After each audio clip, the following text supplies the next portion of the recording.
Federal Executive Council approves over 20 billion naira for environmental development in Bayelsa and Rivers State.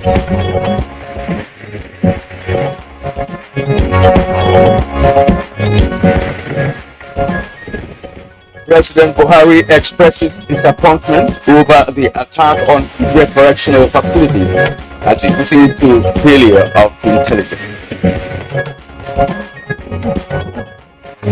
Federal government says restructuring of discos will not affect services and stability of the power distribution companies.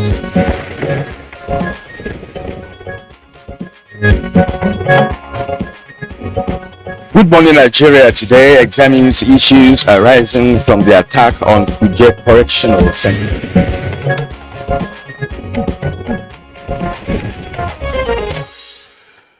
In recent years, Nigeria has witnessed many jailbreaks in different parts of the country, but especially since October 2020, when the NSAS protests were on, hoodlums took advantage to attack at least 3 correctional services facilities in Edo and Ondo states, and they released well over 2,000 inmates, killing security agents manning the facilities. And since then, the country has continued to witness more incidents of jailbreaks, with at least 6 of them being successful, although a number of the inmates voluntarily returned to the prison yard. Right, and the latest is the attack on the Abuja Custodial Center, where more than 600 inmates were initially said to have escaped, among whom are members of Boko Haram terrorist group. More than 300 of the decampees, or rather escapees, have been rearrested, while efforts to continue to get other escapees is in progress. Now, President Muhammadu Buhari visited the Kuje Correctional Facility yesterday, and he expressed his disappointment at what happened, attributing it, first of all, to the failure of intelligence at the correctional facility. Now, well, also may recall that the Kuje prison, as it was previously known, was established in 1989 with a minimum and maximum holding cell capacity where inmates are incarcerated. Now, it is noted for holding high-profile offenders, including former governors and ministers. Well, many factors, including a quick nature of some penal codes, delay of justice, obsolete infrastructure, and increase in crime as a result of poor economy and political crisis, have been ascribed to be responsible for jailbreaks in Nigeria. Others include overcrowding of inmates. For example, the Ikoyi prison, built in 1955 for a capacity of 800 people, now accommodating approximately 3 times that number. And in addition to that, absence of security surveillance system to ensure monitoring by security personnel and conducive working environment of officers at the facility are also identified as inhibiting factors for quick response. Now, what is the situation of things at the Abuja Custodial Center? What can be done to stem the tide of jailbreaks? And how safe are citizens considering the profile of escaped inmates still at large? These are some of the things that will be x-rayed as we bring you another edition of Good Morning Nigeria. My name is Kirian Umayo. And Kirian, of course, we also have to remember that for a long time, the prison or the correctional facility at Kotun Karfe, that's just by Lokoja, Kogi State, was the scene of repeated attacks by outsiders who were often referred to as elements of Boko Haram. They usually would storm the yard and then free some of their colleagues who were in there. And then the incident that happened on Tuesday night here in the Federal Capital Territory has also, in the first instance, been attributed to elements who belong to the terrorist group. But as been indicated earlier by Kirian, no fewer than 64 of them were freed, and they are said still to be on the loose. And they mastered their strategy so well that when they execute it, it's perfectly done. Well, that's the embarrassment that President Muhammadu Buhari was referring to. We shall, of course, get guests to examine the ramifications of these jailbreaks and why this happened right under the nose of the seat of government in the Federal Capital Territory. In addition to that topic, we'll be examining the Osun governorship election campaigns ahead of the polls next week. I'm Kingsley Osadolo. I join my colleague Kirian to also welcome you to the program, live as always from our headquarters studios in Abuja. We'll have our complimentary segments as always in the course of the program, and those segments include business and sports. For now, here's Musbao Dan Wahab, who has the highlights of the morning news. Morning, Musbao. Good morning, Kingsley and Kirian. The news. The Federal Executive Council has approved about 22.5 billion naira to development of facilities in Bayelsa and River State aimed at improving the environment. Also have a Federal Executive Council's meeting. Minister of State for Petroleum Resources, Timothy Siva, says with the ongoing rehabilitation of the nation's refineries, the end is in sight for fuel scarcity in the country. By approving the award of contract for consultancy services for the design of Center of Excellence for Environmental Restoration with an integrated contaminated soil management center. The 7 newly appointed ministers have been sworn in to fill existing vacancies in the Federal Executive Council created by the departure of those who resigned to pursue political aspirations. President Muhammadu Buhari, who performed the ceremony, charged the new ministers, both new and old, to totally eschew corruption, warning that if caught, there will be no sacred cows. The new appointees have already been assigned portfolios following a minor cabinet reshuffle announced by the president. Indelible legacies for Nigerians and ending strongly with verifiable accomplishments. Well, President Muhammadu Buhari has expressed serious disappointment over the recent attack on Kuje Correctional Facility, attributing it to failure of intelligence. The president made his feelings known while speaking to NT News after a fact-finding visit to the facility. Gunmen suspected to be Boko Haram terrorists launched a ferocious attack on the correctional facility in the early hours of Wednesday and freed inmates. Now, President Muhammadu Buhari is in Dakar, Senegal, head of the International Development Association for Africa Summit scheduled for Thursday. The summit is aimed at driving a resilient recovery for countries hit by climate change, COVID-19, insecurity, and more recently, the war in Ukraine.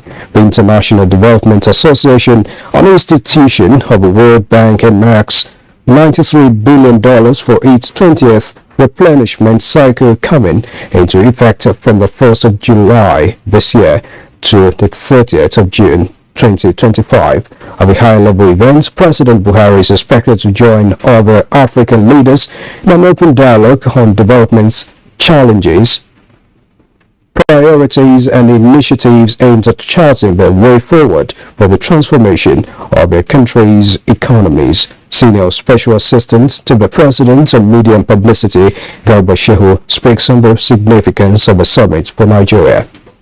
Here in Dakar, in order to agree on a robust and a sustainable plan, strategy, for growing from the unprecedented large sum of $93 billion the IDA is offering. There are 3 African leaders, including the host President Macky Sall of Senegal and Umaru Sissoco Embalo of Guinea-Bissau, have visited the Nigerian leader to commiserate with him over the demise of the Secretary General of OPEC, Mohamed Sanusi Barkindo. They individually described his death as a great loss to Africa and prayed God to grant him eternal life and Nigerians the fortitude to bear the loss. To enhance security and promote peace in the state, especially in southern Kaduna, the state government has inaugurated an early warning and response strategy committee. The committee is expected to identify areas of friction among diverse communities in the area and work towards resolving them to engender even development of the state.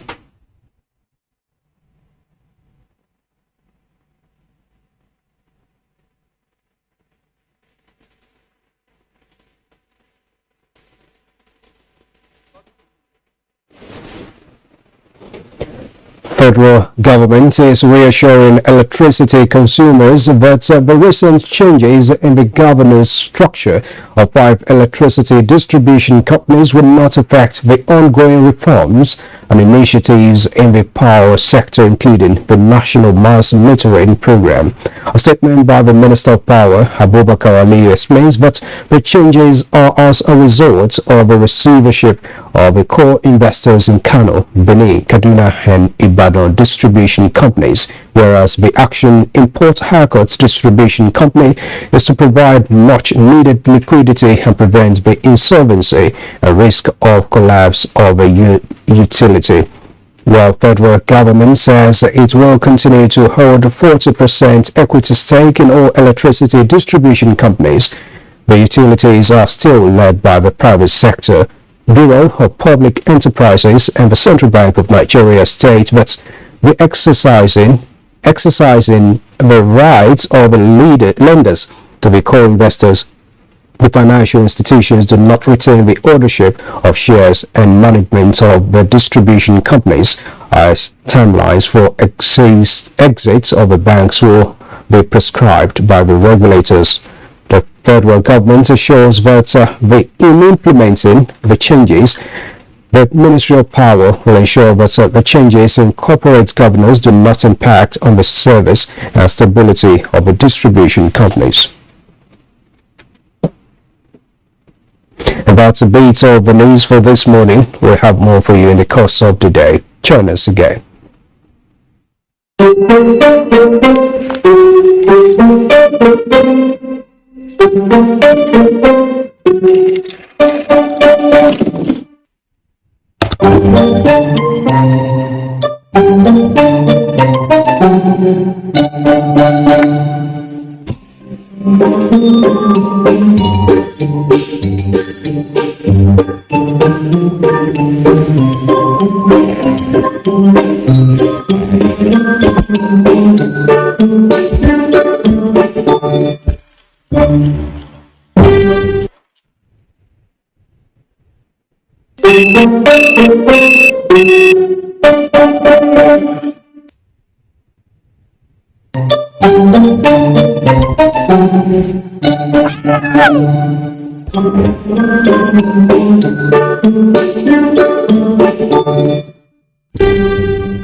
I'm a teacher by profession.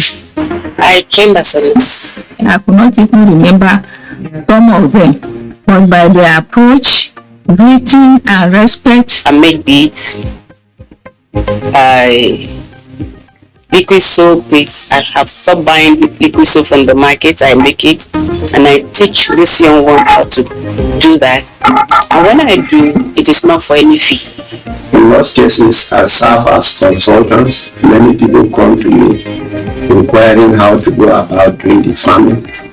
I normally direct them on what to do. Right now, I'm not into any paid job, as I said, but I'm happy doing what I'm doing. Senior citizens over the years have shown that they are still capable of working.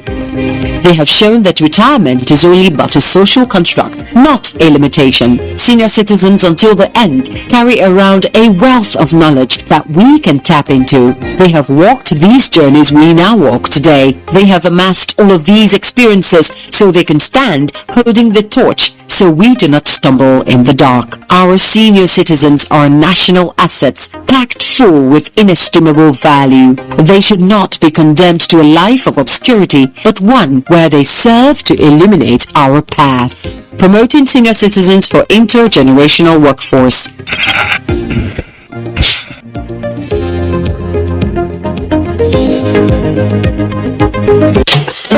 As the world advances, Glorious Vision University Ogwa, Edo State is poised to deliver world-class education rooted in strong academic traditions.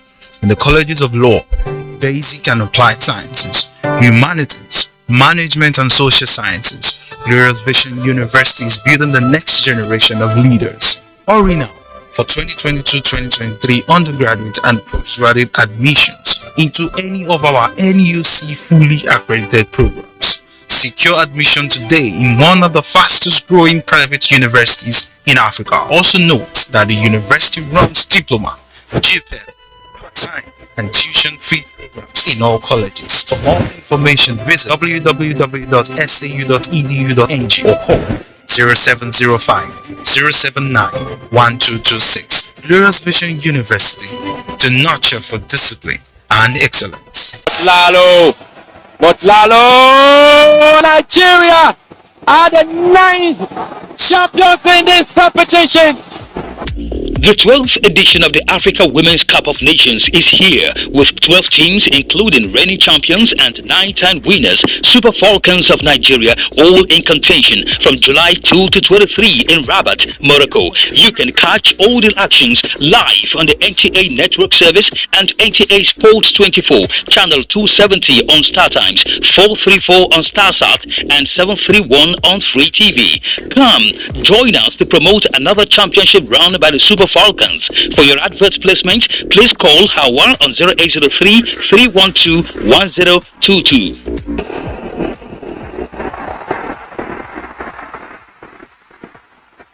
Africa Women's Cup of Nations, Rabat 2022. Game on! All right, thank you for staying with us on the program. And now to business news. The Securities and Exchange Commission pledges collaboration with their counterparts in West African sub-region to protect investors and achieve efficient security markets. Let's now join Kule Adeye for details.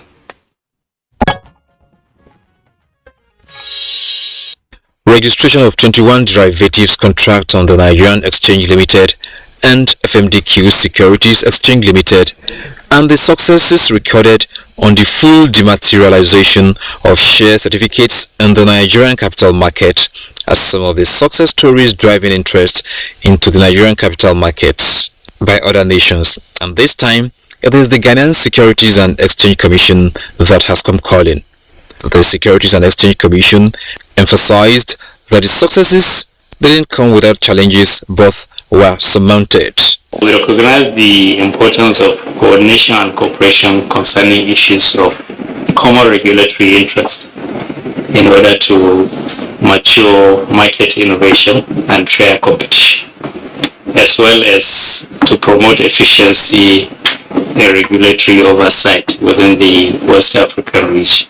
The visiting Ghanaian capital market officials are quite categorical that they are in the country to learn from Nigeria, which has a bigger landscape on the capital market, and with the intention to collaborate on strengthening the capital markets in the ECOWAS sub-region. The Ghana Stock Exchange Master Plan has 4 key pillars to help us achieve the vision of a deep, efficient, diversified and well-regulated capital market with a full range of products attractive to both domestic and international investors. The expectation is that the partnership will see to the extension of the implementation of sound initiatives of the Nigerian Capital Market Master Plan to Ghana.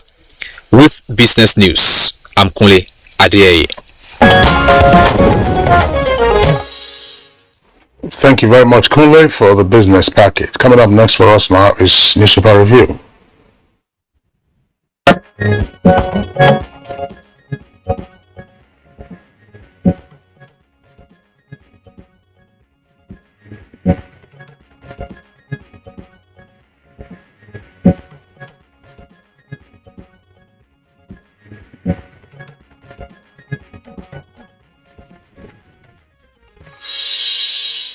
Bayo Toyabi is already here with us in the studio. Bayo, good morning and welcome.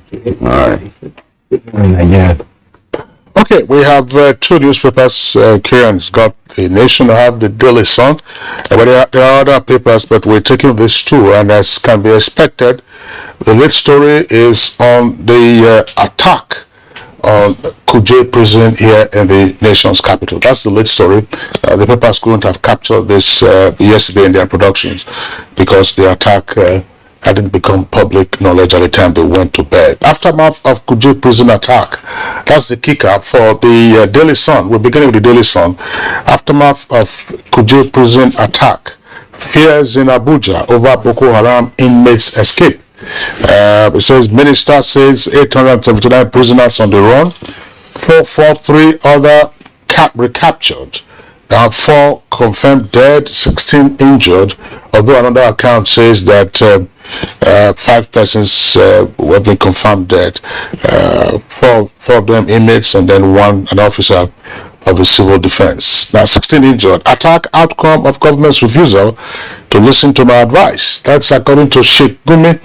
Now you have details of this story on pages 6 and 28 of the Daily Sun, and the photographs you see there on the front page, of course, from the aftermath of the attack. Now let's go to an earpiece beside the nameplate. Obi replies Kwankwanso on link to IPOB. 2 riders reminds NNPP presidential candidate of activities of Boko Haram, bandits and kidnappers in the north. It says agitations product of leadership failure. 2 abducted Catholic priests in Edo regain freedom. And then we now come to the first column, which is pretty busy with a number of headlines. But quickly, let's take the second lead story close to the foot of the front page. U.S. raises the alarm on possible spike in crime and terrorist attacks in and around Abuja. I'm disappointed at our intelligence system, Buhari declares after visiting Kuje prison. Impeachment. Court fixes July 26th for judgment in suit filed by Deputy Governor. Oyo Assembly directs CJ to set up investigative panel. President reshuffles cabinet, assigns new ministers' portfolios. NLC reiterates call for upward review of worker salaries.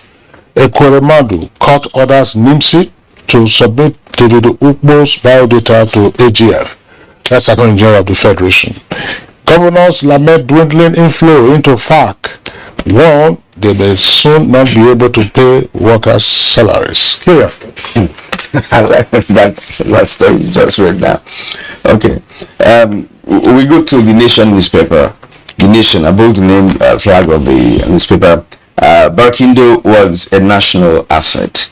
Buhari mounts OPEC chief buried in Yola. That's on page 5. Abductors again threaten to kill train attack victims. That's on page 6. Now, I will make a difference, says Umana. New ministers resume. The story is captured on page 5. Now, just below the nameplate, we have Oshu 2022. Buhari gives flag to Oyetola, PDP candidate absent at debate. Adeleke promises council autonomy. Vote buying won't determine outcome, says APP candidate. These are the riders to that. And again, federal government, petrol scarcity will linger until food regulation. 2.3 trillion metric tons imported in 7 years, says customs. We import in excess, according to the NLC. The story is captured fully on page 4. And of course, the photo story is that of the one Kingsley just read, and that's the aftermath of the Kuje prison attack. And of course, they gave some figures which perhaps may conflict with the figures given by the other national daily, so there may be no need to actually go to that. But of course, below that is a recaption. Kuje prison, 64 Boko Haram suspects escape after attack. With the rider, ISWAP claims responsibility. I am disappointed in the intelligence system, says Buhari. Abba Kyari, Daria Nyame, others safe. Now, at the bottom of the paper, Petard pays 40.3 billion pension arrears in 7 years. It's on page 8. Boris Johnson under pressure to quit. That's the British Prime Minister. The story is on page 30. Let's bring him by now. Yeah, thank you, Kirian. Well, the story about the invasion at the Kuje medium security prison have dominated the story. From the briefs, it was indicated that about 750 of the Kuje inmates, a medium security center, fled, although some of them have been recaptured. The brief was provided by Mr. President when he visited by the Permanent Secretary of the Ministry of Interior, Shuaib Belgore, as well as the Controller General of the Correctional Services, Mr. Haliru Danbaba. After being shown around, President Muhammadu Buhari asked questions. I am disappointed with the intelligence system. How can terrorists organize and have weapons, attack a security installation and get away with it? He was accompanied by the Chief of Staff and the Secretary to the Government of the Federation. Soon after, the President departed for Senegal, where he is attending the summit of the International Development Association for Africa. Meanwhile, indications are that the attack is claimed by terrorists of the Boko Haram group. In fact, the initial attack at the correctional center was repelled by security men. In the process, one civil defense officer unfortunately paid the supreme sacrifice. 3 of the terrorists were also killed, and 4 inmates were also killed. Okay, but we are going to review that in the program proper, but what attracted my attention to what you have just read is the fact that what we've read so far is that ISWAP claimed responsibility for that, and now people are talking about Boko Haram. I thought there's a difference between the two groups. Or are they collaborating in terms of carrying out operations? From the correctional center, they put the blame at Boko Haram's setting. And when the initial attempt failed, the second attempt was to break down the wall with heavy explosive. And they went straight to the records office, burnt it, and then went to the cell where the terrorists were, and were able to free some of them there. I think they said there were about 67 of them that were being held, and about 64 of them had been freed. And they went to records office. Now the claim there is related to Boko Haram, but the go in between Tukuru Mamu, who has been involved in the negotiating, had also indicated that earlier he had provided intelligence indicating that ISWAP was making moves to also secure their people have been. So he is claiming that ISWAP is also involved. Well, I think that there are many perspectives to this very unfortunate incident that happened on Tuesday night in the Federal Capital Territory. But for me, in terms of our newspaper review this morning, perhaps the biggest story is the President's comment when he visited the Kuje Correctional Center. And his comments have been widely reported. Let me just restate it. How can terrorists organize, have weapons, attack a security installation, and get away with it? For me, this would be the terms of reference for an inquiry into what happened at the Kuje prison.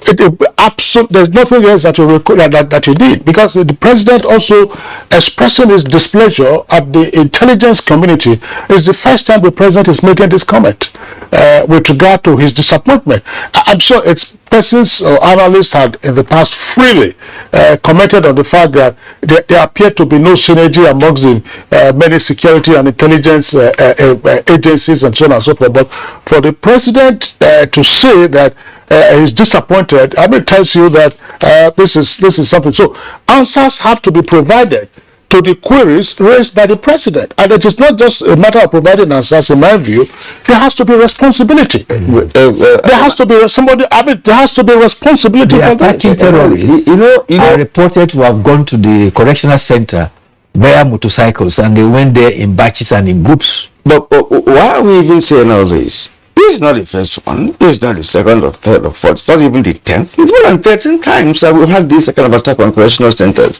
So it talks about, it's even related, we begin to talk about a failure of surveillance or failure of intelligence. It's been failing all this while because they were all successful in most of the attacks that they carried out in other parts of the country. The sad thing, among the terrorists that are said to have been released were those who were complicit in the bombing of Mandalay Church and Nyanya bombing in 2014. They've been up there all this while. Okay, now the question that's why I say that, look, Kiriel, I don't understand the point you are making. The president is saying that, look, he's not happy with what intelligence is doing. So, and that arises, so look, what is the purpose of intelligence? If anybody look at this again. The attack was said to have gone on for 30 minutes minimum. And you were saying there was no reinforcement from anywhere. How long will it take, for instance, to drive at night time from the capital city, that's to say the city center, to Kuje, to ward off those guys? So I think there are, just a minute please, I think there are a number of issues that need to be looked at, and more importantly, the whole essence of security. Is it regime protection or for national security?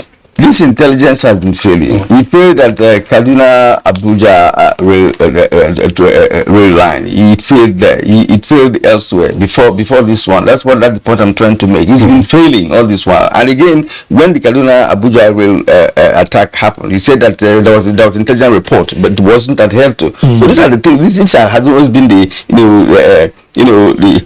what's been playing out with respect to security in the country since these Boko Haram people have started attacking cities. That's what it means. They have access to the city at present, and all of them are missing. Dr. Muhammad Sanusi Barkindo was laid to rest yesterday after funeral prayers at Yola. He died Tuesday evening. His death came as a shock to everybody in the nation, particularly Mr. President, who he visited on Tuesday morning, has expressed shock. And he says that Nigeria and the world, in fact, has lost a gentleman who is, in fact, an asset, a national asset, and an asset to the international community when it comes to his role in the international oil market. One will recall when he was recounting his tenure that the challenge he had was when oil price dropped to minus $38, and therefore you had to pay buyers in dollars before they will take your oil. And then he also was happy on the successes that they attained and rejigged everything around, and they have been able to improve the industry. Unfortunately, he died suddenly Tuesday evening. May his soul rest in peace. Meanwhile, 7 new ministers that was approved by the Senate were yesterday sworn in and assigned their portfolios. Yeah, well, let's see. One of them said that he's going to make a difference. I hope all of them should make a difference. Yes, in their various ministries. All right, that does it for newspaper review today. We thank Bayotebi once more for being here. Thank you. Hope to see you again tomorrow. You are watching Good Morning Nigeria, and we thank you for staying with us up to this moment. We'll take a short break now. When we come back, of course, we have two topics to deal with today on the program. And first is the attack on Kuje Correctional Center, and after that, of course, we will view the upcoming election in Osun State. Stay with us.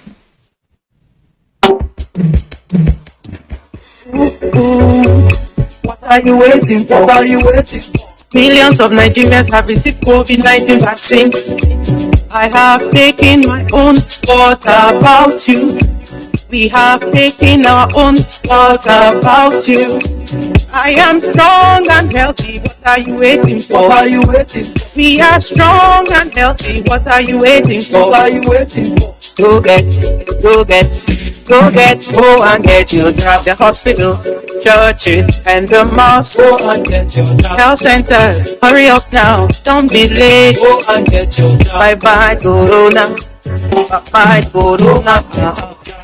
This message is brought to you by the National Primary Health Care Development Agency, NPHCDA.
Have your PVC ready. Conduct yourselves orderly.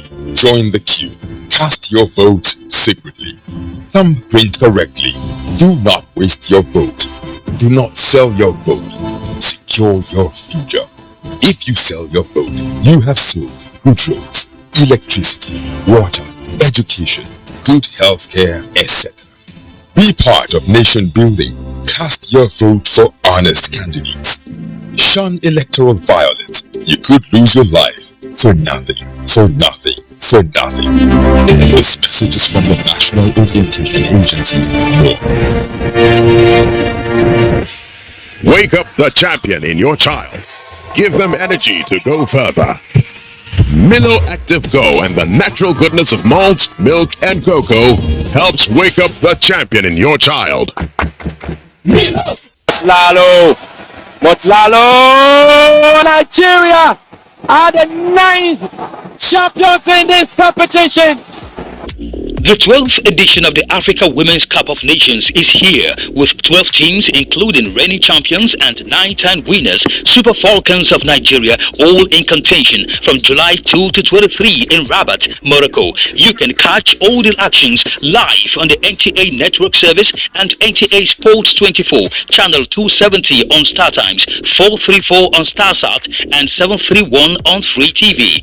Come, join us to promote another championship run by the Super Falcons. For your advert placement, please call Hawa on 0803 312 1022.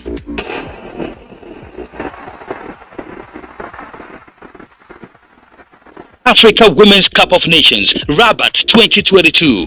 Game on!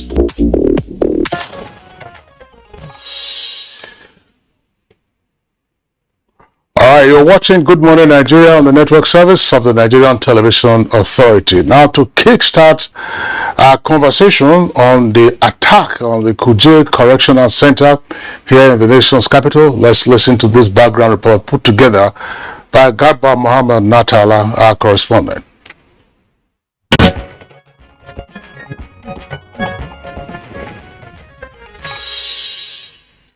Barely few hours into midnight on Tuesday, 5th July, Custodial Center in Kuje Area Council of Abuja came under heavy attack by unknown gunmen, freeing at most 600 inmates. 64 out of the inmates were said to be Boko Haram terrorists. President Muhammadu Buhari was on ground for a fact-finding visit to assess the level of attack on the Custodial Center. The most disappointing thing is the intelligence system. How can the terrorists or whoever they are organize themselves, have weapons, come and attack this high security facility and get away with it? Minister of Defense Bashir Magashi explained that normalcy had since returned after security agencies intervened. Meanwhile, the Permanent Secretary of Ministry of Interior, Shuaibu Belgore, says about 443 out of 994 inmates in the facility escaped. But more than 300 inmates have been rearrested, putting the total number of returning inmates at about 600.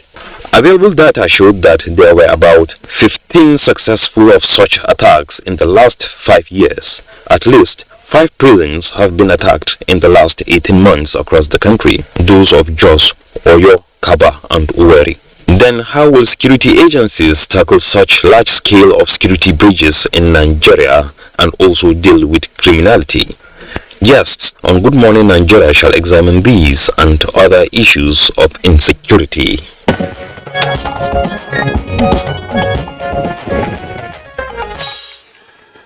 right, joining us here in the studios now to discuss issues arising from that incident, let's welcome the Corps Commandant General of the Neighborhood Enlightenment and Safety Organization, whose focus is on counter-terrorism and forensic investigation. He's Dr. Sani Aliu. Dr. Aliu, we're glad to have you with us in the program. Thank you for having me. Good morning.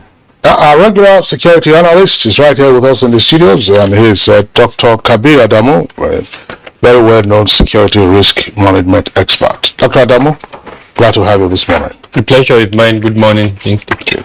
All right, and joining us via Zoom from Oshobo is the media advisor to the Minister of Interior, Shola Fashure. Shola, you're welcome to Good Morning Nigeria. Thank you very much. Good morning, Nigerians. Okay, gentlemen, you're once again welcome. Let's start this way. How can terrorists organize, have weapons, attack a security installation, and get away with it? What do you make of this? Thank you, Kirian. In simple terms, it's a reflection of the failure or gaps within our security architecture. When you are analyzing incidents, in most instances, there is very little you can do to influence the decision by a criminal to carry out, or a terrorist to carry out an attack. However, when he carries out that attack, the responsibility and the onus is on the state to ensure that he doesn't succeed and that a message is sent to him so that it becomes deterrence for future occurrences. Now, in this instance, they were bold enough to attempt to attack a high security facility, and not only did that, they were able to carry out that attack successfully and free their members that were in detention. So clearly, a failure in an exploitation of gaps within our security architecture, unfortunately. Well, thank you, Dr. Kabir Adamu. I would like the media advisor to the Minister of Interior, Shola Fashure, to come in here. He's with us via Zoom. He was introduced a while ago. Tell us, we haven't heard or seen the Honorable Minister of Interior. The President was there, the Minister of Defense was there, the Permanent Secretary of the Ministry of Interior was also there. Where is the Honorable Minister? What I heard from you last is that we haven't heard from the Minister of Interior. We have actually. Let me just make this clarification. The Minister of Interior is the supervising minister over 4 agencies in the ministry.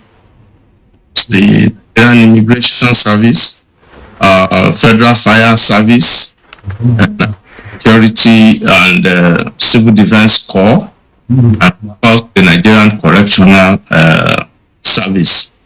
The minister is not the one doing the day-to-day running of it. The minister is more of a policy person over them. Of course, when a situation like this happens, unfortunate one, the ministry works very well with the agency concerned, and in fact, not just that agency, but other agencies in the country, security agencies, intelligence agencies, on what can be done. As we speak, I'm sure you followed the news. The whole of yesterday, the government has released all their security infrastructure, like 100-meter radius from the venue where that thing actually happened. They've been combing the adjoining area, and that's why they've been able to retrieve some of the escaped prisoners, and they are still at work using helicopters and all the other resources available to them. Here, as much as important, what we want to bring back all the inmates that escaped, and also arrest the perpetrators and make them to face justice. Thank you. Well, Mr. Fashure, thank you. You have not answered my question. I'm fully aware of the structure of the Ministry of Interior. The President of the Federal Republic, Commander-in-Chief of the Armed Forces, was at the scene of that incident on his way to Dakar. The Honorable Minister of Defense was also there, and the Permanent Secretary of the Ministry of Interior was also there. I just asked a simple question: where is the Honorable Minister of Interior? If there are reasons that you may not wish to disclose, that's understandable. Okay, that the minister to Nigeria, he went for an official function outside the country when the incident happened, and I cut short his in the next couple of hours. I'm sure he should be landing in Nigeria. Now you said that you saw the permanent secretary and all the other relevant, the CG of correction was there, and all other government functionaries was there. Okay, once again, Fashure, thank you. I don't know where you're staying. Let's see whether you can have a little light, on your face, so that we can see you much better.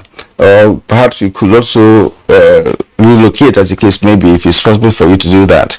Okay, now back to the studio. Dr. Sani Aliyu, what do you make of the entire incident, and of course how the security architecture of Nigeria reacted to the incident? Well, unfortunately, Nigeria is running an archaic security system where it's just a reactionary security base. It's not a proactive security base.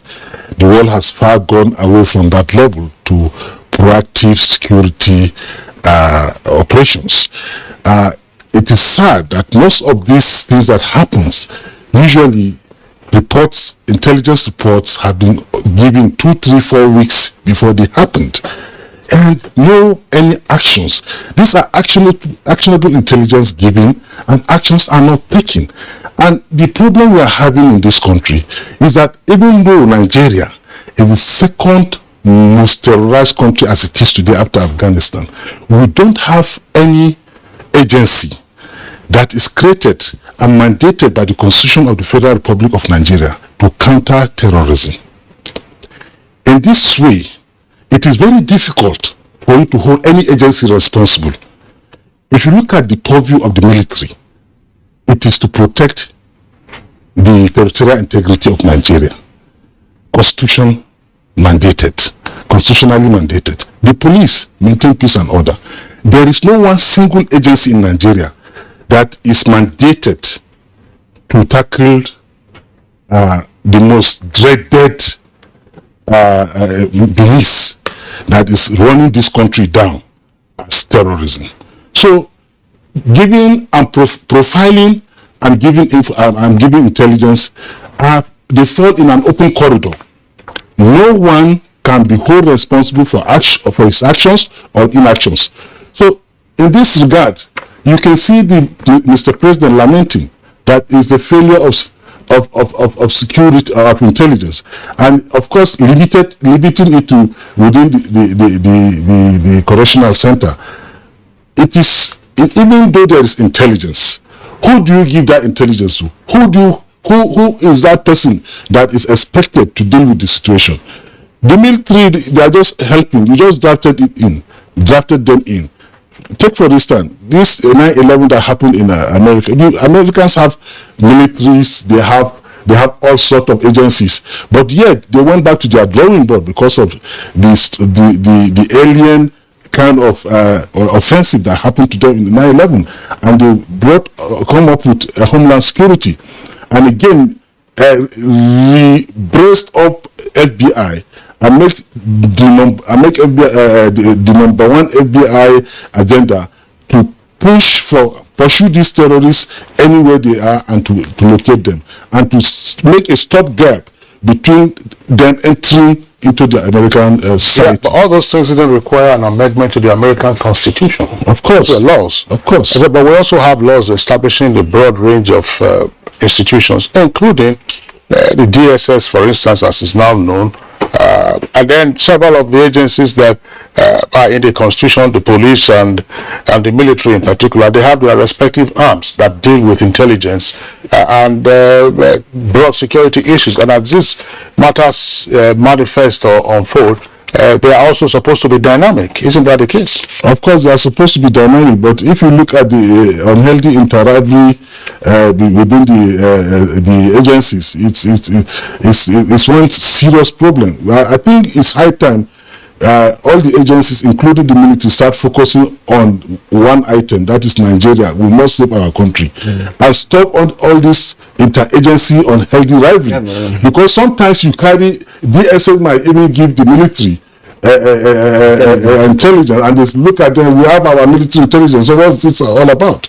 So all this inferior and superiority complex should stop. Nigeria is suffering. Is the one receiving at the receiving end suffering, and people are dying. The system is collapsing, and we shouldn't allow all this unnecessary and unhealthy rivalry to make our system collapse. So we must go back to our drawing board. We must reconnect. The National Security Advisor must be able to coordinate and ensure that this whole unhealthy rivalry comes to an end. Okay, Dr. Kabir Adamu, are you buying into what he said? Because if I understood him, he's saying that Nigeria does not have an agency specifically tasked with the responsibility of fighting terrorism. If they could be drafted from the Army, the Air Force, Navy, or police, as it may be, I don't know. But I think his idea is that all agencies, they're all under security purview. Yet, when it comes to situations like this, you hold any agency responsible, particularly responsible for the failure. So it is not the absence of a framework. We do have a framework for countering terrorism. In fact, we have a national counter-terrorism strategy. We've had that strategy as far back as 2014, and I think it was reviewed in 2016. In fact, we have a coordinator counter-terrorism.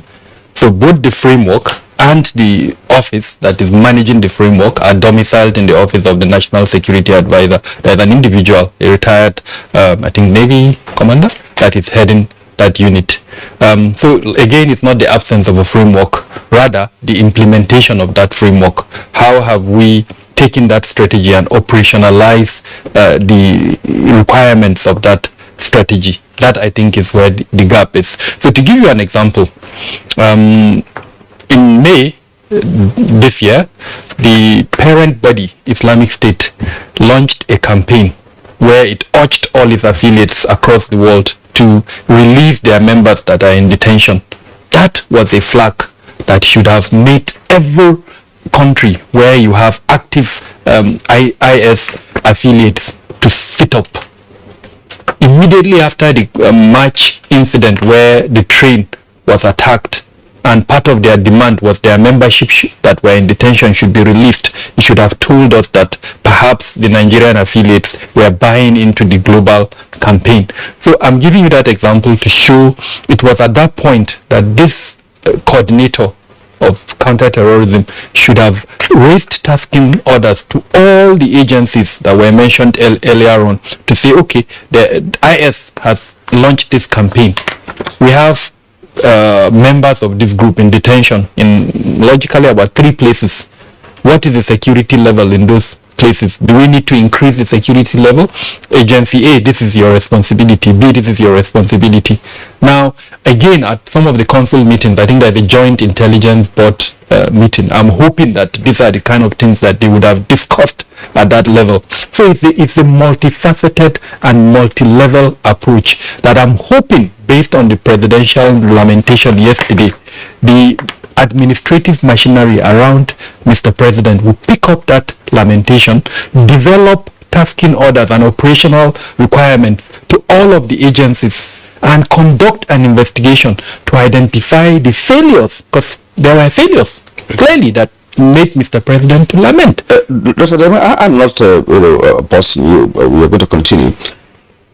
If I understand what he was saying, you have already concurred to the idea that there is already a framework that has been in place for counter-terrorism under the National Security Advisor. Who are his foot soldiers? Is it the army, the police? Are there personnel of these agencies who have been drafted specifically to counter terrorism, or is it when something happens, okay, police, give me a number of men, give me a number of men? Are they drafted for that purpose? I think that's what he is trying to. So the strategy provides a broad framework on how to counter terrorism, and it gives roles and responsibilities to every element in government, every element, including the military that we mentioned. But the reality in Nigeria is that certain elements in government have taken responsibility for all the roles. I can give you several examples, and I get where the frustration is coming from. But the reality is that we have abandoned the strategy to an extent, and we are going ahead without necessarily looking back to say, are we on course with the implementation of that strategy? If what he's asking for, as an example, is to have a single body that would be fighting terrorism, we don't have that. We do have the strategy, which gives responsibilities to different organizations, but unfortunately there is no uniting element, as it were, to ensure that that objective of that strategy is being met. I'm not aware that within the span of 6 years since that strategy has been implemented, we've ever done a review to see whether we're on course or we're not on course. In fact, I'm sure you bear me witness that it's very rare for the coordinator of counterterrorism to actually issue statements on progress on the implementation of that strategy. So while I can, relate with his frustration, I just wanted to make the correction that we do have a framework. A framework, yeah. But Dr. Sani Aliyu, yeah. What's your response? Framework is not an actionable operational delivery system. You just have like a two-place bulwark. Have you ever had Mr. President or anybody hold that coordinator responsible for any of these failures? Well, what we are saying, take for instance, we're in this country when Anini was disturbing Nigeria, and IBB was clear. He called the IG of police, he said, where's Anini? That is holding him responsible for the failure of not delivering Anini at the right time. So what we are saying, there should be a head of the organization called counter-terrorism organization, like Nigerian Army, like Nigerian police. If there is such nonsense that happened in Kuje, that person should be held responsible and should be dealt with. Person just lament.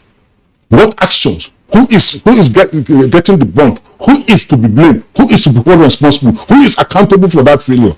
Nobody. Well, the reality is that we have a coordinator, and that coordinator is being paid money from our... The coordinator doesn't have a full soldier. It's just like an army without a general. No, but are you saying that we should also now have a special force that will be parallel to, say, the police, the DSS, and the military in dealing with counter-terrorism? I mean, is that you want to create another bureaucracy? Just take for instance now. It's a simple illustration. Is vandalism of critical national installation more dreading than the than terrorism? When we were disturbed, Olusegun Obasanjo, then the president of Nigeria, quickly looked into these NGOs that were on ground and saw civil defense and adopted civil defense and gave them that responsibility to protect the critical installation of the Federal Republic of Nigeria, which they have been achieving so. Now Nigeria is the second most terrorized country in the world. Millions of deaths. No any strategy to do. What we are saying is that we need special force that will be held responsible, that are trained to go and do this thing. Yeah. The military is not trained for counter-terrorism. It's not trained. That is not their purview. The police are not trained for counter-terrorism, because it's not only going to fight war that is about this terrorism. There's a lot of funding, special areas funding. We have to understand that terrorism is international, it's transnational, it's it's domestic, it's national. And in all these connectivities, there are serious areas of activities that doesn't even need you to carry arms. It doesn't need you to carry arms. You make sure you go and stop this thing before it even come to this country. That is what the FBI is doing around the world, stopping it before it gets to America. So where is the agency that is doing that in Nigeria? So, let me come in. I know you want to comment. Let's clarify something. You have said it on at least 2 or 3 occasions since you've been responding to our questions that Nigeria, after Afghanistan, is the second most terrorized country in the world. I don't know the basis for that claim, but you also said that millions have been killed in Nigeria. That's not correct. Thousands, yes. Millions displaced, yes. Dr. Kabir Adamo. Yes, the most authentic data set for terrorism death is the Global Terrorism Index, and Nigeria is currently occupying number 6. So just to buttress the point you made, Nigeria is not the second most terrorized country in the world. I wanted to just clarify what he was saying. The strategy has a component called countering violent extremism.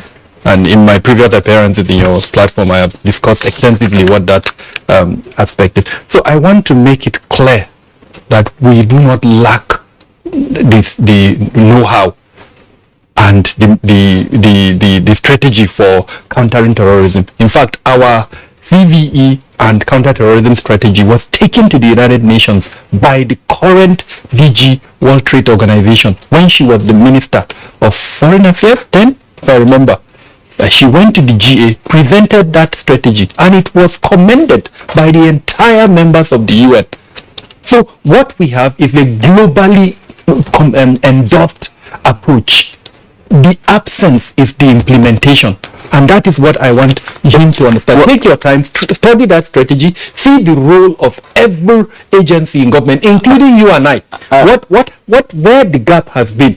If that document, that strategy has not been brought to us for us to embrace and to support the implementation. Now, with regards to the absence of accountability within that strategy, that unfortunately is a common feature within our security sector. It's not just specific to terrorism. There are several other aspects of security that if you pick the issue of non-accountability. Okay, Dr. Adamu, thank you indeed. And the position of Dr. Sani Aliyu, for me, is that you have a beautiful plan. You have a strategy, you have a framework, and non-implementable framework. It appears that it will also be non-existential, because it does not work operationally. That's what he's trying to say. But if you now have a direct responsibility to say, look, this is your job, right? And it will make a lot of difference because they'll be trained based on that. I know some of our... Now, Kirian, the challenge is this. Every year within our budget, we do have set out money for... The situation has come that Nigeria has been terrorized for over 10 years now. So there should be a paradigm shift. That's what he's trying to say. There should be a paradigm shift in terms of constituting counter-terrorism, strategy. New strategy has to come in place. That's what he's trying to say. Let's throw this in as well. Assuming you were to create this special counter-terrorism unit or block, how do you deal with interagency rivalry that he himself raised, and we all know about? So an attack happens, you say no, it's counter-terrorism unit.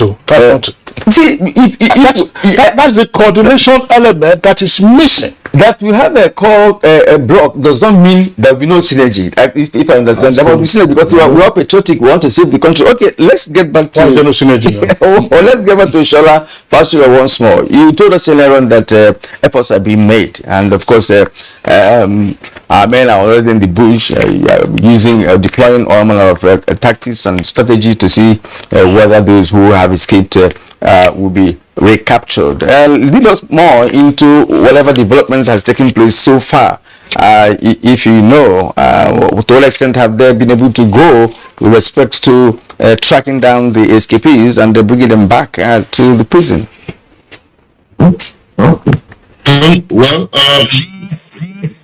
The president spoke well yesterday.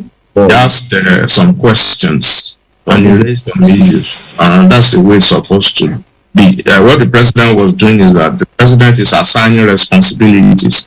He's holding accountable. What we must recognize is the fact that the nation is at war. Look at it. The nation is being buffeted. Child's play. You will recollect in October last year, there was an attack on one of the correctional centers in Abolongo in Oyo State. That was when the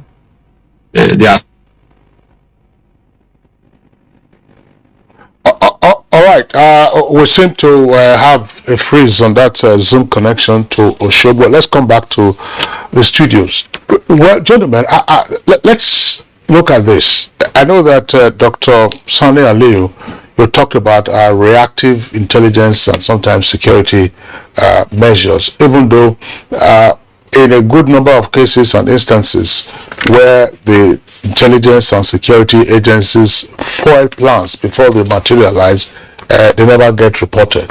But the scenario yesterday morning, where you saw a number of armed officers, policemen, military men, and civil defense, and all milling around the perimeter of the prison that's at Kuje after the fact, you have to ask yourself, look, this attack lasted for 30 minutes. 3 hours. 3 hours. 3 hours. Well, I said 3 hours. So I raised the question when we were doing our newspaper review earlier, because these are some of the things. I mean, in my opinion, the comment by the president, the soundbite, that's the terms of reference for an inquiry. But you have to ask yourself that question: where were these persons who had guns and all kinds of things in broad daylight? Were they sleeping? And if so, what happened? Let's begin with Dr. Damwa and come back to Ali. Every good security arrangement should be deployed in layers. I'll be careful here not to mention too much, but armed security personnel are just one component of a layer. When Mr. President spoke about intelligence, it's also a component of a layer. We call it the 4 Ds of security, even though one of the Ds is now an R. So detect, deny, delay, and then respond. Now, for every good security arrangement, you must deploy it in these 4 layers. In other words, how come the most conservative estimate, based on the information we have gathered, is about 100 attackers moving on either vehicles or motorbike, moved, I'm using the most conservative, moved from a location, most likely from somewhere in north central Nigeria, the possibility is Kaduna, moved from there all the way to Abuja, Kuje. They were not detected. That's the first layer. And now that there's fuel scarcity, they also had fuel in their bikes to move that distance. Now, second layer, even if let's say they were detected, they were not detected, but based on even the intelligence we've gathered, members of that community detected them, because before every attack, they would attempt first off to gather information or to test the integrity of the security arrangement. Minor incidents, somebody would just come to the gate in an attempt to ask questions or even enter. That's his testing the integrity of that arrangement. Somebody should have picked up that. Then earlier when I spoke about the campaign that was launched by IS to free their members, somebody should have picked up that. Now that's the detection layer. The deny layer, the physical arrangement around the custodial center. I mean, even to a casual observer, if you look at what happened yesterday, granted they attempted to detonate an IED in a part of the world, and because of the integrity of that fence, they were not successful. Now they went to another part of the building, telling me that they have conducted their survey. They knew which part was strong, which one was not strong. They took their time. From what we had, detonated 3 IEDs. Now, again, testing the integrity of the physical security arrangement. Things like lighting, things like towers that should have given advantage to if that tower was manned and the tower had visibility technology to allow long distance view of anyone approaching that distance. Then communication, after you detect, how do you communicate? So all of these layers, then of course delay. in most custodial centers, the first wall is not the wall. The wall that will give you access. Yes, to the prison. There should be like a buffer zone from when you penetrate the integrity of the building to the next one, and then of course before you even reach the building. So all of these are layers of security. Of course, the last one, like I mentioned, is response. So again, if we are conducting an investigation, these are the things that we need to pick. But these guys appeared to have a mastery of the geography of the prison. The answer is not difficult to find. Okay, inmates have telephones. They're able to communicate. Did you hear that? Yes, gentlemen. Inmates have telephones. Gentlemen, what has happened is a well-coordinated, planned, and executed attack. They know their way. They knew the records the office. They burnt it down. I wish we have time for further conversations, but honestly speaking, if I'm as another Nigerian, I want to buy into Dr. Sani Ali's submission that we should have a special force designed for this. Otherwise, these failures will be counted. It's been happening over the years now, and of course we are beginning to live with it. All right. Dr. Sani Ali, we thank you for coming here this morning. Of course, he is the Commandant General, Neighborhood Enlightenment and Safety Organization, NESE. Thank you for your ideas. Dr. Kabiru Ademo, of course, our own Kabiru. We thank you for being here. My pleasure. Once again. Via Zoom, we had Shola Fasure from Oshobo. Shola, thank you indeed for being part of our show this morning. All right, we are taking a short break. When we come back, we have a second topic, and that's the Osho governorship election campaigns. Do stay with us.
Nigerians, elections are here again. Let us shun violence. Let us play the game according to the rules. Do not be a thug. Say no to violence. Let's rise and defeat violence, crime, and sabotage against the peace of our nation. Nigeria is the only country we have. We must do everything to keep it united. We must avoid any act that promotes hate and disintegration. Say no to separatist movement, terrorism, fake news, hate speech, religious bigotry, and any act that tends to divide us as a nation. Watch out for strange gatherings and suspicious movements. Restrict access to sensitive documents and data, the disclosure of which may damage national security. Educate your staff and family, particularly on measures to safeguard information and report security breaches. Apply relevant legal security guidelines to protect yourself and your neighbors. Due to misinformation and wrong choices, some idle persons resort to vices in their greed to get rich quick. They resort to kidnapping, killings for rituals, and other heinous crimes. Avoid wrong use of the social media. Before you broadcast that false message, think twice. Ask whether it will promote peace or violence. For safety at home, still be security conscious. Educate your household on safety tips. Report all suspicious movements and persons to the security agencies nearest to you.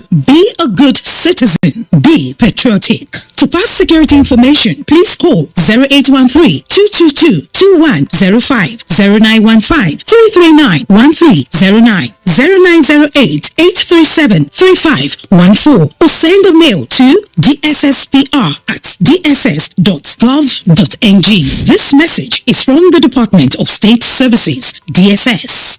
Are you an entrepreneur Are you involved in farming, manufacturing, servicing and other specialized value chain creation in non-oil export commodities? The Organization of Youths in International Trade and Commerce OYITC in partnership with NTA Television Enterprises Limited is organizing a Made in Nigeria trade show and exhibition in Texas, United States tagged Houston 22. Houston 22 is designed to promote creativity and productivity of Nigerian youths and women entrepreneurs, enhance economic empowerment and attract foreign direct investment into Nigeria. It is scheduled to hold from 25th to 30th of July 2022 at the prestigious Expo Event Center, Houston, Texas by 9 a.m. daily. For registration, advert placement and sponsorship, please contact Nafisat on 0803-331-0992 and Shingwe on 0905-596-1514. For further details, visit www.oyitc.com or www.ntatve.com.ng. Motlalo, Nigeria are the 9th champions in this competition. The 12th edition of the Africa Women's Cup of Nations is here with 12 teams including reigning champions and 9-time winners, Super Falcons of Nigeria, all in contention from July 2 to 23 in Rabat, Morocco. You can catch all the actions live on the NTA Network Service and NTA Sports 24, Channel 270 on StarTimes, 434 on StarSat and 731 on Free TV. Come, join us to promote another championship run by the Super Falcons. For your advert placement, please call Hawa on 0803-312-1022.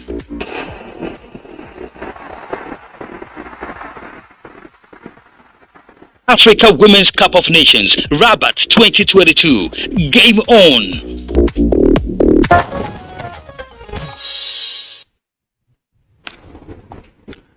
Now, INEC has approved 15 candidates of 15 political parties for the coming 2022 governorship election in Osun State, expected to come up on the 16th of July 2022.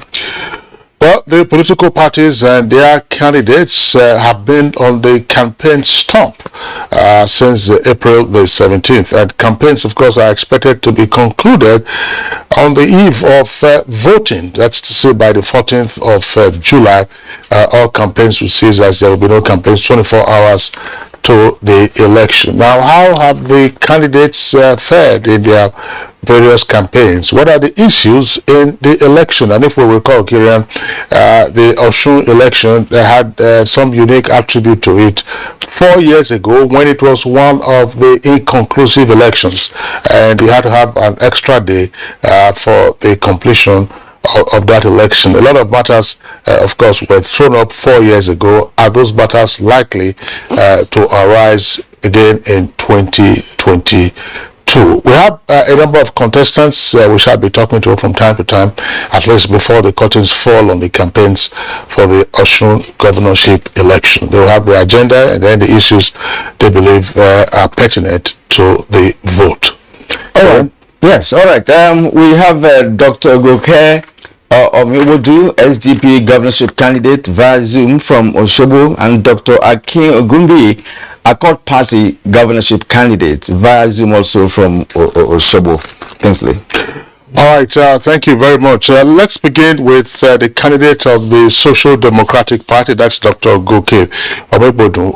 Dr. Omiwodu of the SDP, tell us, how has it been trying to contest, as it were, against an incumbent who is seeking re-election? Well, thank you very much for this opportunity. It's expectedly been tough, and it's getting tougher because we need to tell ourselves home truth. The incumbent and taking over all the hotels in Osogbo. They have a large influx of people from Borno, from Kogi, from everywhere. I'm talking on authority. These are people that and these are people that obviously we seem to be having issues right now, audio-wise, in the connection to Dr. Goke. if I had him well, he was talking about the influx of persons from different parts of the country occupying all the hotels in Osogbo. Well, maybe when we connect with him, he'll be able to expatiate on all that. But now let's bring in Dr. Aki Ogumbi, Accord Party governorship candidate. Dr. Ogumbi, how has it been? Accord Party it seems to be one of the new parties operating in that state, if I'm right. How has it been with the campaigns? All right, we're also having issues with that, Kinsley. Can we reconnect with Dr. Goke Obimodu? Can we reconnect with him for him to continue?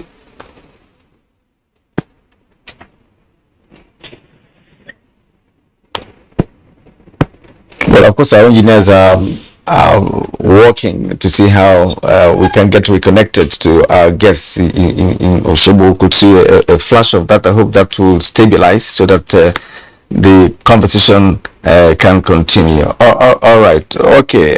I guess that's Dr. Akin Ogumbi of Accord Party. If you can hear me clearly, sir, let us know how it's been going with respect to your campaigns to become the next governor of Osun State. Thank you. Good morning, Nigeria. It's been very tough, but I can assure you that by God's grace we are winning it. I have visited over 250 communities as usual. We adopted house to house a campaign, and it has been very effective. Hello. We adopted house to house campaign has been very effective. Our message is very, very clear. It's message of hope. It's message of new beginning for some people. And I have said, by God's grace, as we have in our manifesto, we are creating 100,000 jobs within the first 1 year of our government. We're going to do local government election within the first 6 months of our government, so that development can be even within the state. I looked at what is currently happening now is the fact that Osun is tied down to civil service. There has been no attempt to diversify the economy of Osun, despite the huge opportunities and potentials of the state. So we're going to work very well to ensure that all these things are done. If we look at education, it's been very, very backward. In WAEC, we take number 33 and number 34, and it's a function of the infrastructure of the school. We're going to put in good infrastructure. We're going to engage the teachers and ensure that they are well motivated and promoted. And of course, we're going to recruit more teachers for the schools so that we can have teacher-student adequacy ratio within the school. So there's a lot that can be done to give a new beginning to Osun State. Again, when you look at the mining, our government has licenses. Yes, during the debate yesterday, they said they do fact check, but I still repeat it that we have 5 licenses within Osun State, but I was given by federal government. Instead of the Osun State government engaging internationally respected mining companies, they go along with Chinese artisanal miners. They go along with Chinese artisanal miners.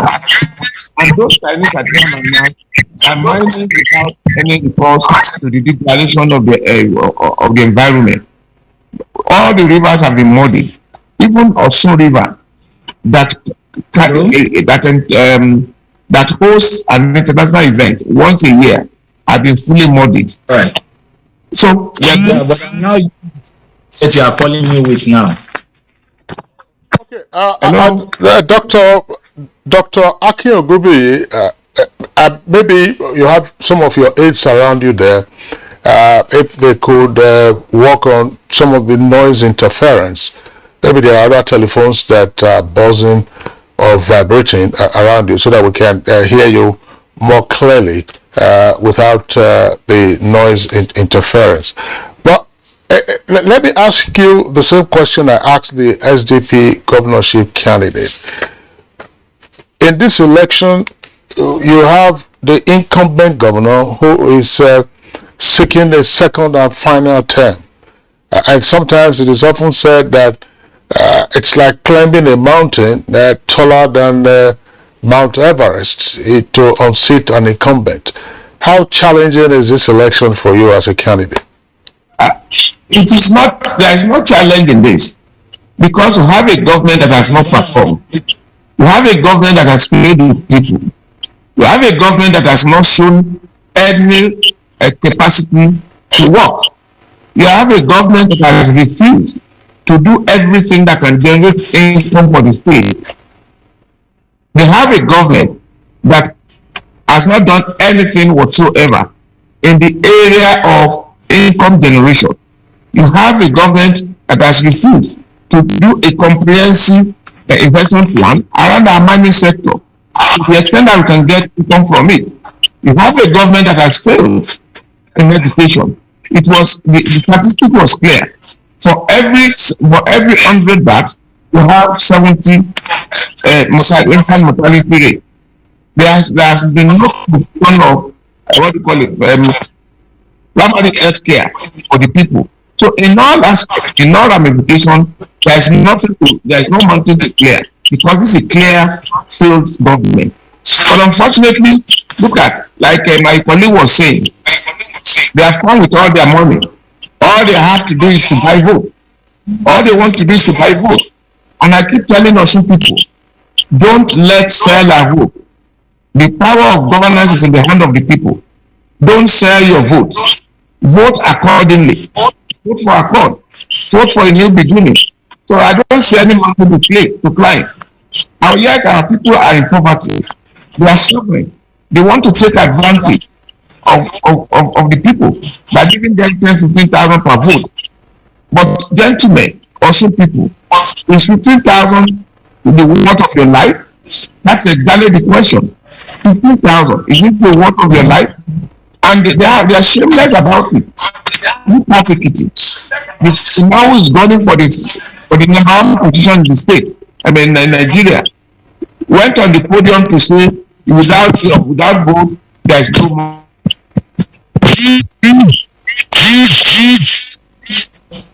So also, I got this, we will not go that way. We will ensure that we keep enlightening our people so that they will not take money. Dr.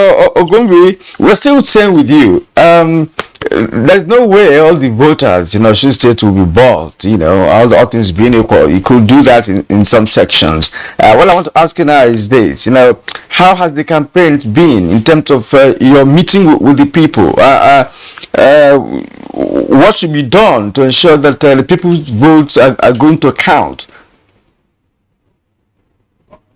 Thank you. Let me first say that INEC has done very well. INEC has fulfilled all righteousness. INEC has said your vote will count. INEC has said people should come out to vote. There is not going to be any reason on the part of INEC for this election. But it is the parties, the candidates, and the parties that are involved that is the issue here now. First and foremost, they are brandishing dollar, pound sterling, euro, and naira. I don't have that kind of money. I don't have money to buy vote. What I have just done is to present my manifesto to the people, which is manifesto of hope, which is manifesto of beginning, and I can't buy vote. That is clearly. But for people who want to buy vote, we are appealing to them to say it is illegal, it is against Electoral Act for you to buy votes. Against even moral, there is no moral justification. Yeah, Dr. Ogumbi, I would like you to elaborate some more on the potential hazard that vote buying poses to the Osun election. Now, only a few weeks ago, we had the Ekiti governorship election. Yes, INEC did their job. There were no incidents of violence, except, of course, the clash before the election that claimed the life of one of the members of the National Union of Road Transport Workers. But what emerged from the Ekiti governorship election was again the phenomenon of see and buy, which is vote buying, which seeks to compromise voters. And in the case of Ekiti, it was particularly surprising to analysts who said that, yes, Ekiti voters are sophisticated, but they succumbed to the lure of lookup, as the point is often been made. How worried are you about the specter of vote buying in the Osun election, and as has been speculated in some quarters, that the vote buying will occur, or if not occurring already, days before the election rather than the see and buy on the day of voting? It's unfortunate again that vote buying is already occurring in Osun State. They have brought all kind of people to the state, from Gaduje to everybody from Borno, from Nigeria, everywhere. Osun is flooded with people, and they are leaders. What we are saying to people is, please don't sell your birthright. But if you train your child, you have 3 of them you train, they don't have job, and then you come and collect Well,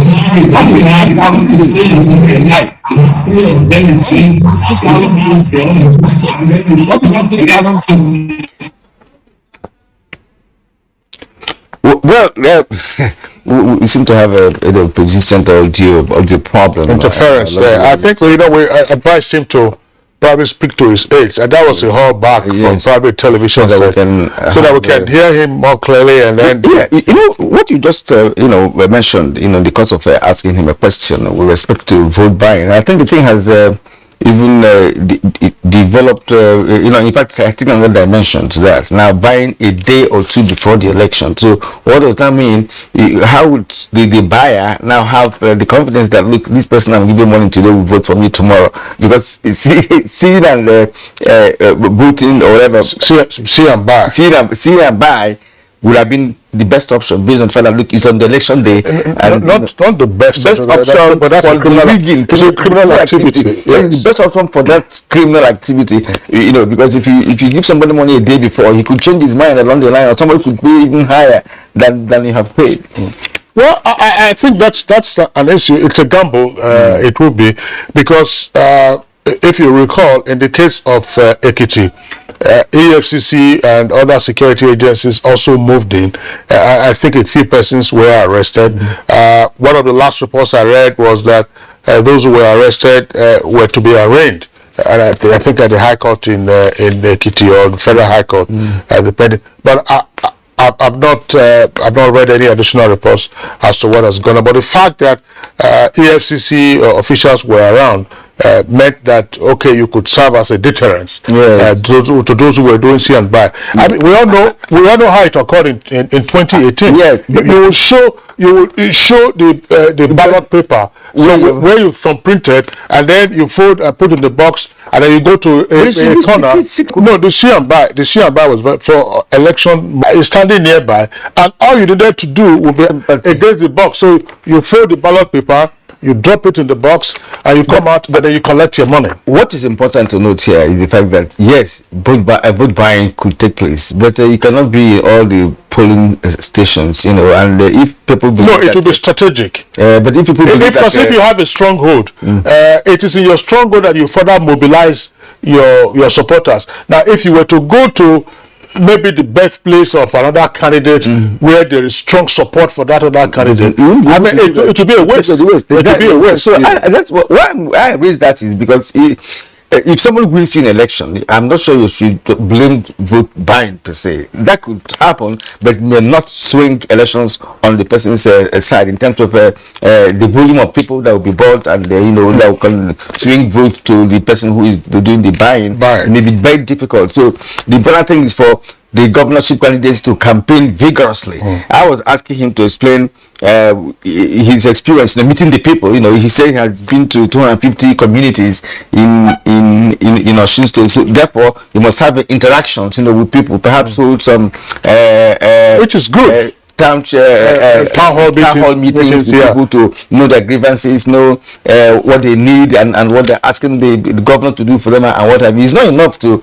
say that the incumbent didn't do well. For that's a normal campaign strategy. Of course, you have to minimize the achievements of your opponent and in order to elevate yourself. But I think that while we're still trying to get the candidates back with us via Zoom, Kirian, one very important point that the Accord Party candidate raised, I was going to talk about that, but he's further elaborated on it, and I think we can discuss it.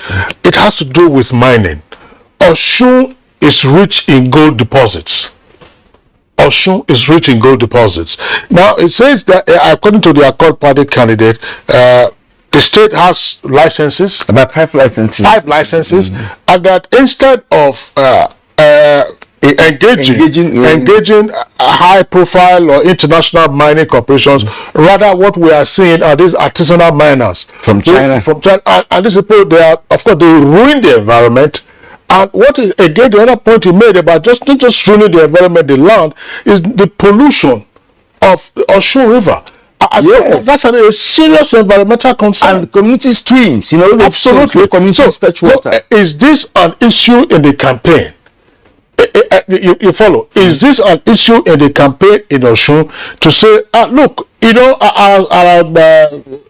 our state is being devastated. People are making quick money. Yes, they may be happy, but the heritage that we are going to transfer or bequeath to our children, generations unborn, that heritage is already at risk on account of the uncontrolled exploration and exploitation of gold deposits. Yes. And of course, where does the resource go in terms of the monetary value of what is being gotten from gold mining? Does it have a place in the state's budget? We're supposed to look from mining. We have some amount of money in the budget we're going to use to develop whatever thing you have in mind. That is in your policy or in your manifesto as one who wants to run a state. That's a very critical point. And just like you said, these deposits, this gold deposits, we have other minerals deposited in several. In fact, there is no state in Nigeria that does not have 1 or 2 mineral deposits. That's right. It is not possible to have a state in Nigeria that does not have one. But of course, another is to explore. And exploit, whatever is there for the betterment of the state. What has been a problem with mining, you remember, we've had that on this program several times, is they'll tell you that the preparations, that it's not easy to engage international mining corporations, because it's a huge project that is capital intensive, and therefore we have been planning, strategizing on how to begin to do expanded and constructive mining engagement in Nigeria for us to now begin to get the resources from that deposit. It is not possible up to today. So when we have issues or program of mining or mining in Nigeria, I get disappointed because we've heard about it over the years. So when are we going to stop planning or strategizing? When do we now go into the practical implementation of what has been strategized on paper or a framework that has been developed on paper? How do we now practicalize and get them implemented for the betterment of the whole nation? Absolutely. Good question and good issues that you have raised there, Kirian. Now, part of the arrangement between the federal authorities and the state authorities is that the states should and could create special purpose vehicles for the purposes of mining activities. But what they claim now by Akin Ogunbiyi, the Accord Party candidate, is that this is not being achieved. And more importantly, where is the revenue from these mining activities going into? Now, it is not just sufficient. Well, we'll see the Accord candidate back again to us via Zoom. Dr. Akin Ogunbiyi, perhaps you must have caught a bit of the interactions that my colleague and I were having here while your Zoom connection was being sorted out. So tell us again, what are the critical issues in this election? Earlier you spoke about creating jobs and so on and so forth. For the people of Osun State, what are they asking for, and what are they saying that this is what would make them vote?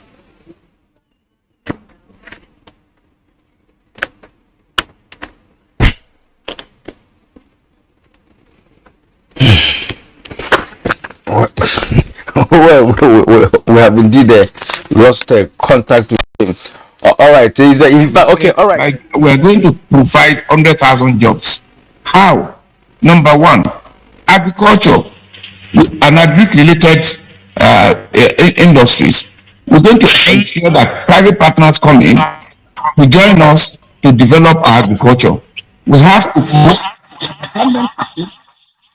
back into it. All plantations are going to be ensure that they can produce, increase their productivity, while the plantation are going to be put in place. With local government election that we're going to do within 6 months, we'll ensure and make it a policy that each local government have their acreages of cocoa and acreages of oil palm. More than one, I can fruit within very short period of time. I'm a farmer. I currently have a farm. I've been operating it for the past 12 years, and I raise seedling on my farm. And even under experimental arrangement, cocoa fruited in 2 years. So why can't we have new set of plantations that will guarantee cocoa productivity? And we go back to the olden days of Awolowo. Awolowo used cocoa only to deal with everything it has to do within the entire western region. And cocoa is still there lying low. Nothing is being done on it. So we are going to ensure that we work on cocoa, we work on the oil palm, and reduce wages through industries. We can use what do you call it? We can use now. Hello. Okay. Yeah, please continue. We can use partnership with companies. We reduce wastages, and we're going to do roads, rural roads, to ensure that food items can come into the town and make it cheaper.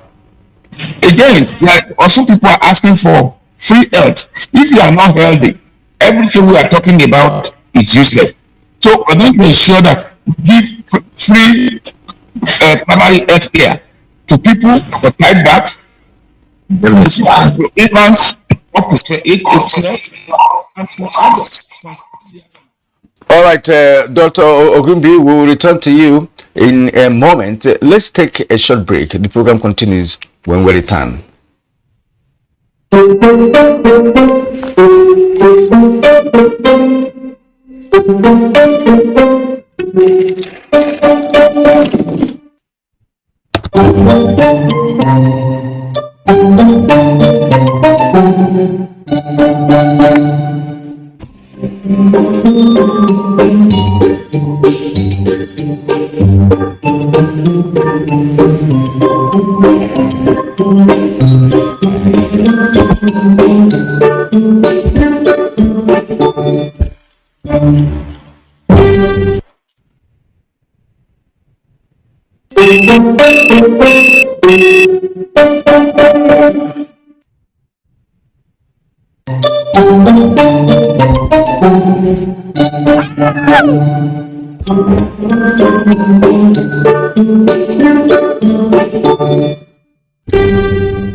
Nigerians, elections are here again. Let us shun violence. Let us play the game according to the rules. Do not be a thug. Say no to violence. Let's rise and defeat violence, crime, and sabotage against the peace of our nation. Nigeria is the only country we have. We must do everything to keep it united. We must avoid any act that promotes hate and disintegration. Say no to separatist movement, terrorism, fake news, hate speech, religious bigotry, and any act that tends to divide us as a nation. Watch out for strange gatherings and suspicious movements. Restrict access to sensitive documents and data, the disclosure of which may damage national security. Educate your staff and family, particularly on measures to safeguard information and report security breaches. Apply relevant legal security guidelines to protect yourself and your neighbors. Due to misinformation and wrong choices, some idle persons resort to vices in their greed to get rich quick. They resort to kidnapping, killings for rituals, and other heinous crimes. Avoid wrong use of the social media before you broadcast that false message Think twice. Ask whether it will promote peace or violence. For safety at home, still be security conscious. Educate your household on safety tips. Report all suspicious movements and persons to the security agencies nearest to you. Be a good citizen. Be patriotic. To pass security information, please call 0813-222-2105, 0915-339-1309, 0908-837-3514, or send a mail to dsspr@dss.gov.ng. This message is from the Department of State Services, DSS. Are you an entrepreneur? Are you involved in farming, manufacturing, servicing and other specialized value chain creation in non-oil export commodities? The Organization of Youths in International Trade and Commerce, OYITC, in partnership with NTA Television Enterprises Limited, is organizing a Made in Nigeria trade show and exhibition in Texas, United States, tagged Houston 22.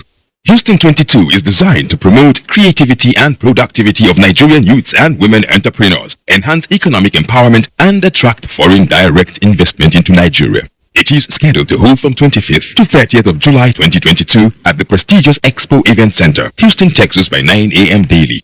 For registration, advert placement, and sponsorship, please contact Nafisat on 0803-331-0992 and Chinwe on 0905-596-1514. For further details, visit www.oyitc.com or www.ntatve.com.ng.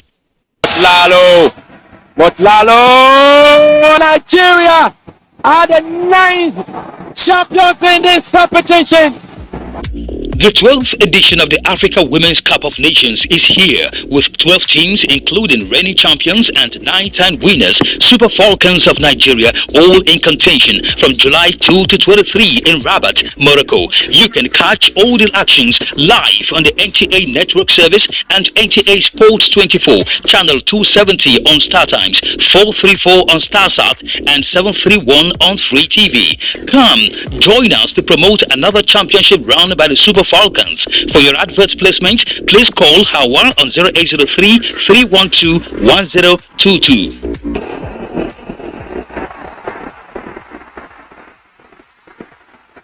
Africa Women's Cup of Nations, Rabat 2022. Game on!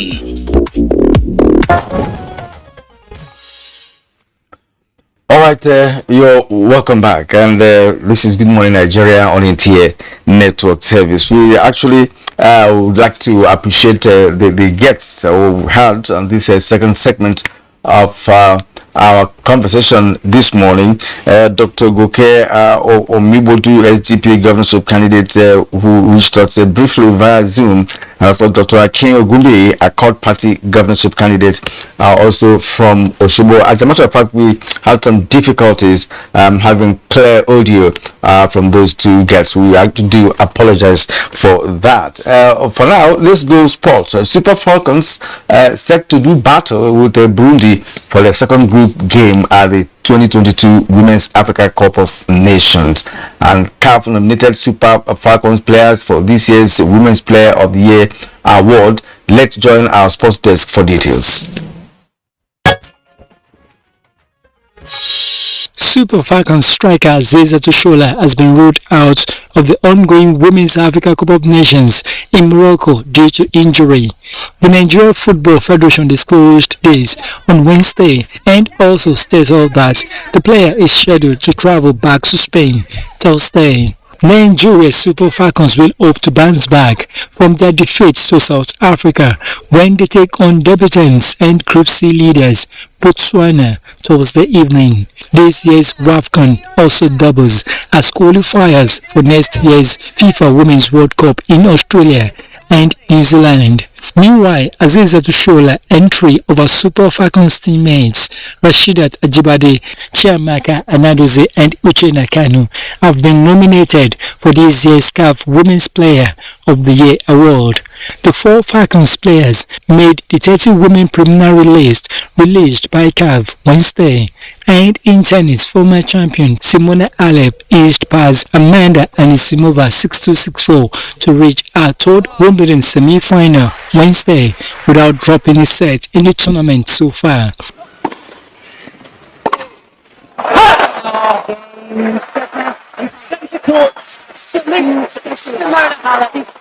Romania 16th seed, who won the title in 2019, broke the American serve 4 times in the match, wrapping up victory in just over an hour. All right, now let's go over to the foreign scene for some stories. The Minister is desperately clinging on to his own fantasy. British Prime Minister Boris Johnson is on the brink of a political downturn, with more than 40 members of his cabinet resigning in the past 2 days. Ministers and aides, including senior members of his cabinet, say they no longer have faith in his leadership after a series of scandals, the latest involving an ally accused of improper sexual conduct. This triggered the gradual resignations and letters of no confidence from junior ministers and member parliaments. But Boris Johnson has vowed to stay on.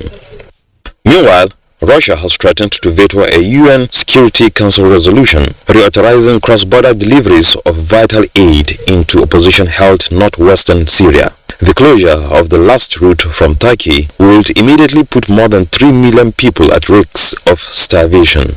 The UN says the number of Syrians in need is higher now than at any point during the 11-year civil war, as the toxic mix of years of fighting, the COVID-19 pandemic, and the war in Ukraine have devastated the country's economy. All right, thank you very much there for stories on the foreign scene, and that does it for us on Good Morning Nigeria today.